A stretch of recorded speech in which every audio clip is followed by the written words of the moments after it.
السلام علیکم۔ آج کی کہانی زارا نام کی لڑکی کی ہے۔ زارا کہتی ہے میں ایک پڑھی لکھی لڑکی ہوں اور میرے والدین نے میری مرضی کے خلاف میری شادی ایک گاؤں کے کسان سے کر دی جو میری خالہ کا لڑکا تھا۔ میں اپنے اوپر پھوٹ پھوٹ کر نہ روتی تو کیا روتی۔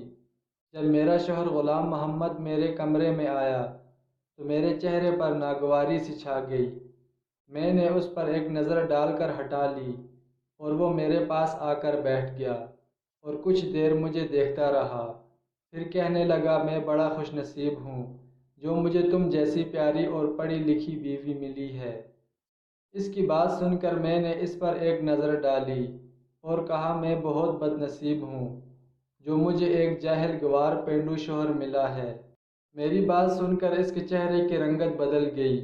اس کو اس بات کی امید نہیں تھی مجھ سے۔ زارا کہتی ہے میرے اندر تو پہلے سے زہر بھرا ہوا تھا۔ میرے ماں باپ نے میرے لاکھ منع کرنے کے بعد بھی میری شادی میری خالہ کے بیٹے سے کر دی جو گاؤں کا ایک کسان تھا۔ والدین کا کہنا تھا لڑکا شریف اور نیک ہے، اچھا کماتا بھی ہے، تمہیں ہمیشہ خوش رکھے گا۔ لیکن میری اس طرح بات کرنے پر وہ مجھے حیرت سے دیکھتے جا رہا تھا۔ پھر کہنے لگا کیا بات ہے زارا، کیا تمہارے والدین نے تمہاری شادی کی چیزیں تمہاری مرضی سے نہیں لینے دیں؟ میں نے سخت تیور اپنا لیے اور کہا اگر بات چیزوں کی ہوتی میں برداشت کر لیتی۔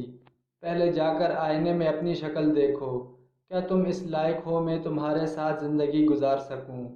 نہ تمہارے پاس اچھی شکل ہے نہ ہی تعلیم۔ میرے گھر والوں نے میری زندگی برباد کر دی۔ یہ کہہ کر میں رونے لگی اور وہ چپ ہو گیا۔ اس کا چہرہ بجھ گیا۔ میں نے روتے ہوئے کہا میں کسی اور سے محبت کرتی ہوں، میں تمہارے ساتھ نہیں رہ سکتی۔ میری بات سن کر وہ اٹھ کر کھڑا ہو گیا اور کہنے لگا زارا یہ کیا کہہ رہی ہو، ہوش میں تو ہو؟ میں نے کہا اس میں حیران ہونے والی کیا بات ہے، جس سے میں محبت کرتی ہوں وہ تم سے 1000 درجے اچھا ہے، خوبصورت ہے، پڑھا لکھا ہے۔ یہ سن کر وہ نم آنکھوں لیے واش روم میں چلا گیا۔ جب غلام محمد واش روم سے باہر آیا تو اس کا چہرہ پانی سے گھیلا تھا، شاید رو کر باہر آیا ہو۔ اس نے مجھ سے نظریں ہٹا لیں اور جائے نماز کو بچھا کر نماز پڑھنے لگا۔ کچھ رکعت نوافل پڑھنے کے بعد وہ پھوٹ پھوٹ کر رونے لگا۔ میں اپنے کپڑے تبدیل کرنے کے لیے واش روم میں چلی گئی۔ جب میں سادہ لباس میں باہر آئی تو وہ زمین پر چادر بچھائے تکیہ رکھے لیٹ چکا تھا۔ میں بھی بیڈ پر آ کر سو گئی۔ کافی دن گزر گئے، نہ میں نے غلام محمد سے کوئی بات کی نہ ہی اس نے مجھ سے کوئی بات کی۔ وہ صبح کو کھیتوں میں چلا جاتا اور شام کو تھک ہار کر گھر پہنچتا۔ میں اس کے مٹی اور گھاس سے گندے کپڑے اور چہرے پر بہتے پسینے کو دیکھتی تو میں اسے بڑی حقارت سے دیکھ کر اپنا منہ پھیر لیتی۔ یہ دیکھ کر وہ کمرے میں چلا جاتا۔ ہمارے سسرال میں یہ رواج تھا کہ میاں بیوی ایک پلیٹ میں کھانا کھائیں۔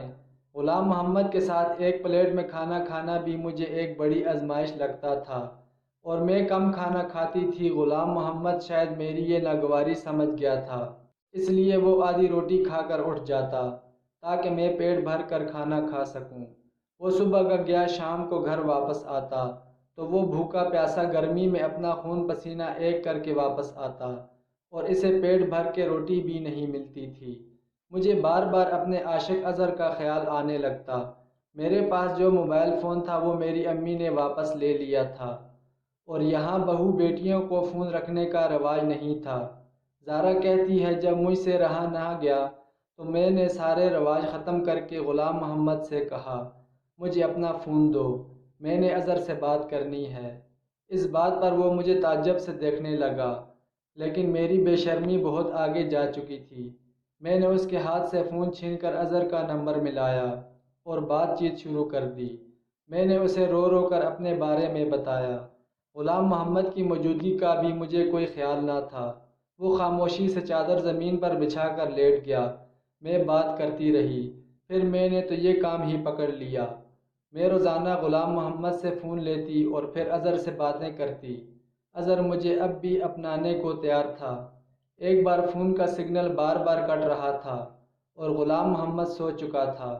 میں کمرے سے نکل کر صحن میں آ گئی تاکہ میں اظہر سے بات کر سکوں۔ صحن میں ہمارے گھر کوئی نہیں سوتا تھا، سب اپنے اپنے کمرے میں سوتے تھے۔ میں صحن میں کھڑی ہو کر پھر سے باتیں کرنے لگی، لیکن ایک دم کسی نے مجھ سے فون پکڑ لیا۔